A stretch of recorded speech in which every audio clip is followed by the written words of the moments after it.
রীতিমতন সোশ্যাল মিডিয়ায় আপনারা জানেন যে সামনে বিধানসভা ভোট, তারপরে পরে 5টা দল আছে, CPM, Congress, BJP, Trinamool, ISF, 5টা দল আছে। 5টা দলের মধ্যে একটা নতুন দল, সেই দলটা হলো আইএসএফ। 2021 থেকে 2025 পর্যন্ত 2021-এ যে ভাঙড়ের গ্রামবাসীরা নওশাদকে জিতিয়ে ওনাকে এমএলএ বিধায়ক করেছে, সে নওশাদ সিদ্দিকী ভাবে নওশাদের ওপরে কীভাবে লড়াই চলছে বাংলার মানুষ জানে।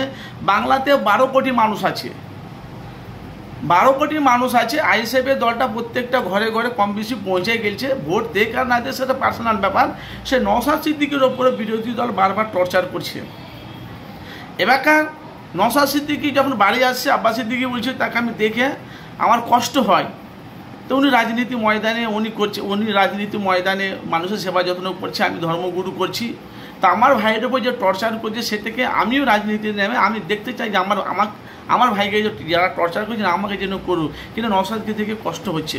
কিন্তু আব্বাস সিদ্দিকী ভাই যে আমার রাজনীতিতে নামবে সেটা এখন উনি বলেছে, এখন নামবে কি নামবে সেটা পরের ব্যাপার। আর যদি রাজনীতিতে নামে কি শওকত মোল্লার মাথায় হাত পড়বে? কেন পশ্চিম বাংলাতে এমন কোনো জায়গা নেই যে আব্বাস সিদ্দিকী জলসায় যায়নি, তার কোনো ফ্রেন্ড নেই। ফ্রেন্ড মানে কি? তার ভক্ত যাকে বলে। তো ক্যানিং পূর্বেও আব্বাস সিদ্দিকী জলসা করছে জানেন। আজকে ভাঙড়েতে কয়েক লক্ষ মানুষের ভিড়। আজকে ঘটকপুকুরে আব্বাস সিদ্দিকী জলসা মিলাদুন নবীর উপলক্ষে, 12 রবিউল আউয়াল মিলাদুন নবীর উপলক্ষে আজকে বিশাল বড় একটা মিলাদুন নবী একটা জলসা অনেক গিয়েছেন আব্বাস সিদ্দিকী। প্রচণ্ড মানুষের ভিড়, নিশ্চয় ক্যানিং থেকে লোক এসেছে। এবার ওই ক্যানিং পূর্বে যদি দাঁড়ায় আব্বাস সিদ্দিকী, যদি আইএসএফের প্রার্থী যদি ক্যানিং পূর্বে দাঁড়ায়, তাহলে নিশ্চয় শওকত মোল্লার মাথায় হাত পড়বে না আব্বাস সিদ্দিকীর মাথায় হাত পড়বে? কেন আমি জানি যে শওকত মোল্লা ওটা ক্যানিংটা পুরো শওকত মোল্লার এলাকা। কেন শওকত মোল্লা ওখানে বহুত কিছু তৃণমূলের উনি তো তৃণমূলেরই নেতা, বহুত কিছু উন্নয়ন কাজ করেছে। কিন্তু ওইখানে যদি আবার ক্যানিং পূর্বে যদি আব্বাস সিদ্দিকী যে আইএসএফের প্রার্থী হয়ে যদি দাঁড়ায়, তো শওকত মোল্লার মাথায় হাত পড়বে কোনটা? না শওকত মোল্লা, না নওশাদ সিদ্দিকী, না আব্বাস সিদ্দিকী পরাজিত হবে, না নওশাদ সিদ্দিকী কাসেম সিদ্দিকী পরাজিত। কাসেম সিদ্দিকী তো দাঁড়াবে না, ওখানে দাঁড়ালে না আব্বাস সিদ্দিকী না তো শওকত মোল্লা। আর ভাঙড়তে জানেন আইএসএফের বিরুদ্ধে তৃণমূলের প্রার্থী কী হবে আপনারা আগামী দিন আপনারা অবশ্যই বুঝতে পারবেন।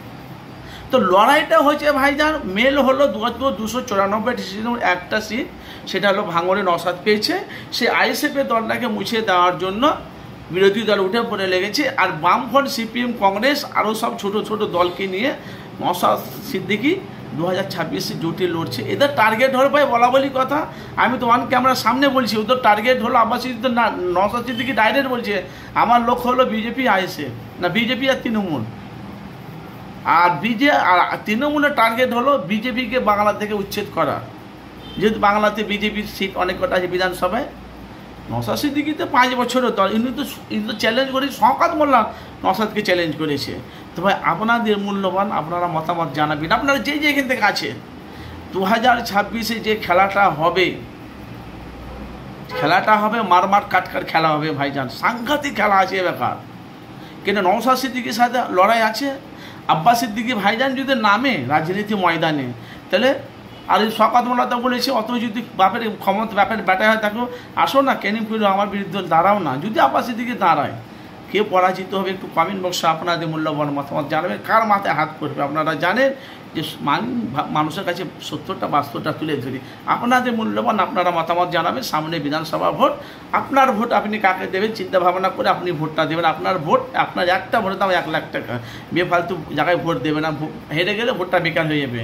দিমাগ লাগিয়ে ভোট দেবেন। কাকে ভোট দেবেন আপনাদের মূল্যবান মতামত অবশ্যই জানাবেন। লড়াইটা কিন্তু ভাই সাংঘাতিক লড়াই আছে, মতামত জানাবেন। যে যেখান থেকে আছেন ভাইজান আপনারা বক্তব্য শুনেছেন, মূল্যবান মতামত জানাবেন।